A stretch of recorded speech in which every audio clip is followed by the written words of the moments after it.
human brain,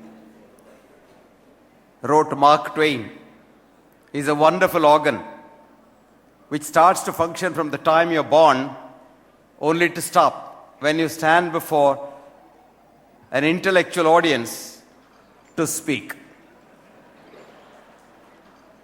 And it's compounded by another problem.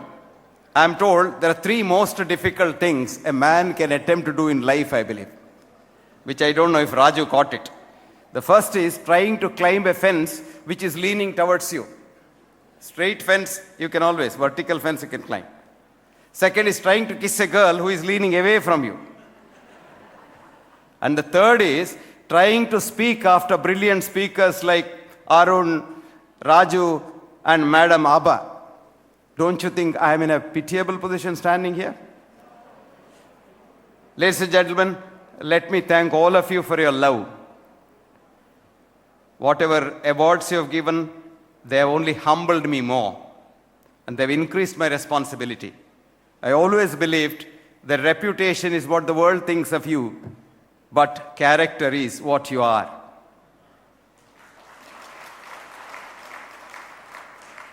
There is so much good in the worst of us and so much bad in the best of us that none of us have the right to criticize any of us.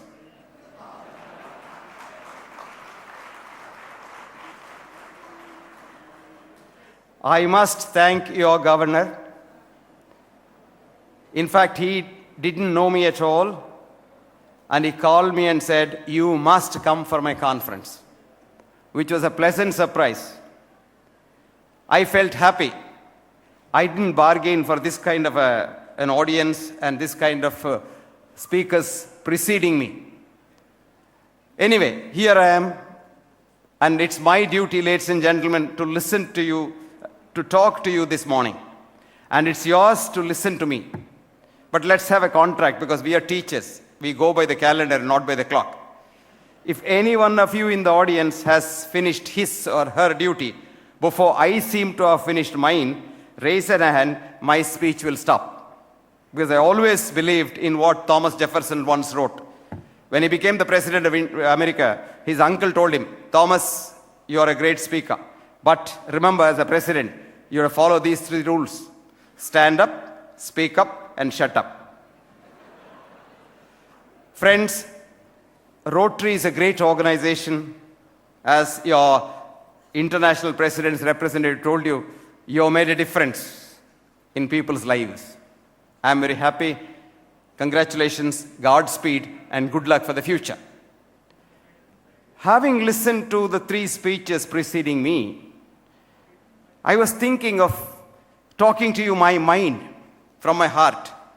Are you prepared to listen to the other side of the coin? Okay. Now, what is service? Let's contemplate about it. What is service? I'll give you an example of what Wordsworth wrote about service. Service, wrote Wordsworth, service is like the daisy. The daisy, with the shadow that it casts, protects the lingering dewdrops from the piercing sun. Look at the morning. I don't know how many of you get up before the sun rises. If you went for a walk early morning, there's so much of dewdrops, beautiful, tender dewdrops sitting on all places. And the sun comes up and destroys them, burns them out.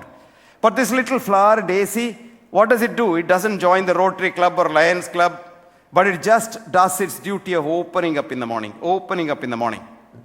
And what does it do in return? It just throws a shadow around, and that shadow for some time protects those lingering dewdrops. In economics, they call it as externality. You do something and something else happens. So what did the daisy do? Daisy just did its duty. Friends, today, man's greatest enemy is not polio or tuberculosis or AIDS, but man himself. I'm using the word man for the whole species. So women present here should not misunderstand me as a male chauvinistic pig.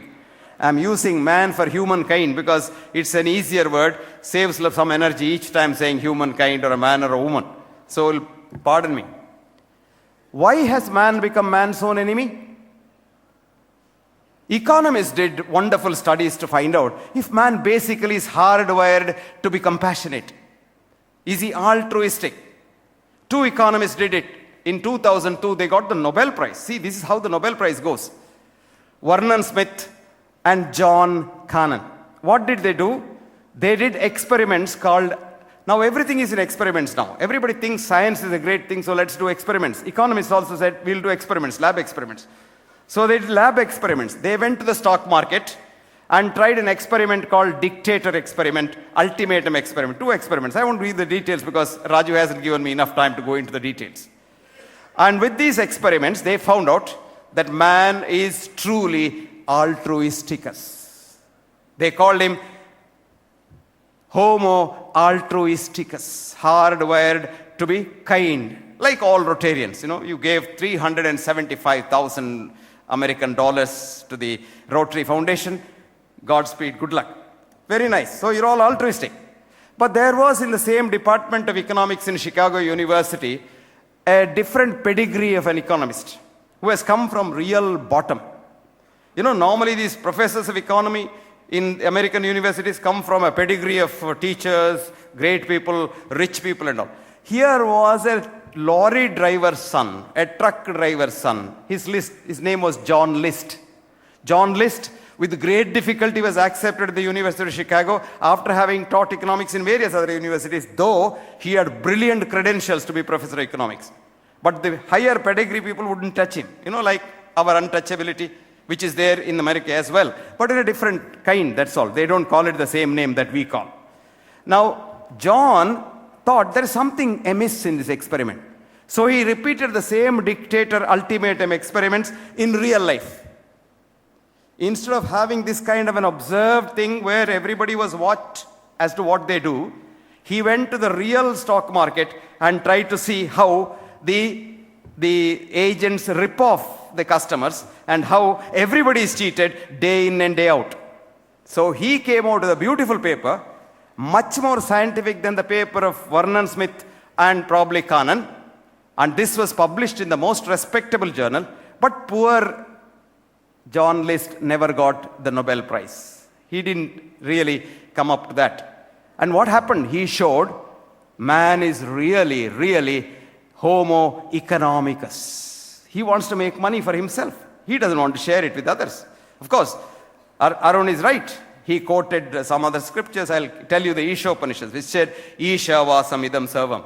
Everything belongs to God. Yat kincha jagatyam jagat. Even the dust particle belongs to God.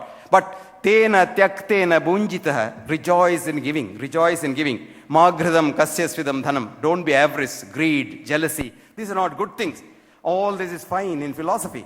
But when it comes to brass tacks, you say, okay, let it be there. Let me make a fast buck now. Now tell me one area where our efforts today in the 21st century, we're all enlightened. Most of us, you know, we have so many organizations like this, Rotary, Lions, Inner Wheel, dining table or round table, square table, etc., etc. Millions of people have become good people. But the world, if anything, is becoming worse and worse and worse and worse. I don't know if you know the real thing behind. I suggest that you buy a beautiful book in addition to all your donations, which costs 500 rupees, and you can rotate it in the club. This book is called Super Freakonomics. What's the book's name? Super Freakonomics. One good economist, Stephen Levitt, and a good journalist, Stephen Dubner, wrote this book. They have written a book earlier called Freakonomics, but that's not as good. Super Freakonomics is very, very good, which will give you the real reason what is happening in the world.